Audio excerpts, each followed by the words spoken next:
L'intensité de la lutte par les coûts baisse un peu en Europe, et c'est a priori une bonne nouvelle pour tous les salariés. Vu de France, ce n'est pas pourtant l'impression dominante, avec un SMIC revalorisé d'à peine moins de 1% et qui n'a plus bénéficié de coups de pouce depuis le 1er juillet 2012.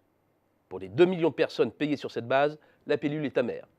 Mais ce n'est pas le cas en Allemagne, où la hausse du salaire minimum atteindra 4% cette année, et encore plus en Espagne, où elle sera de 8%. Bien entendu, ces informations sont trop parcellaires pour établir un diagnostic définitif de l'arrêt des hostilités entre pays européens. La progression des coûts unitaires de la main-d'œuvre permet, elle, d'aller plus loin dans l'analyse.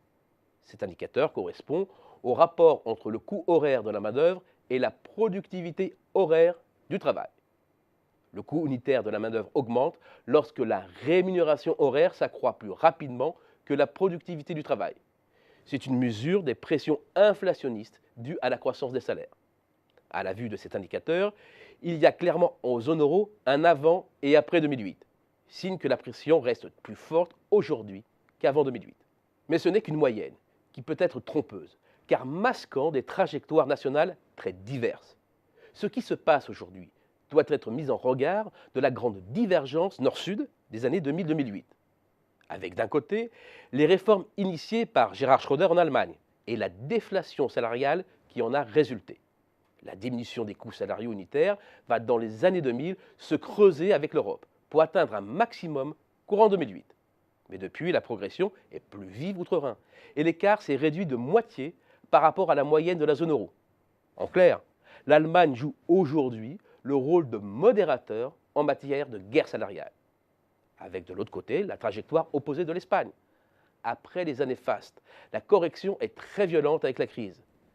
Bien entendu, il y a des effets de structure avec la disparition en masse d'emplois très faiblement productifs, notamment dans la construction. Mais c'est aussi le signe de l'écrasement des rémunérations.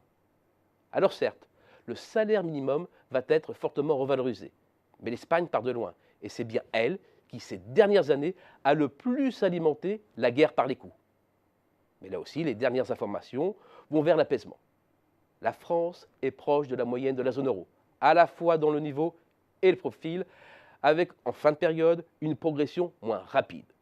Tout comme en Italie, mais qui part de plus haut. L'inflexion par rapport à la tendance est nette dans les deux pays, ce qui marque une rupture par rapport à la tendance passée.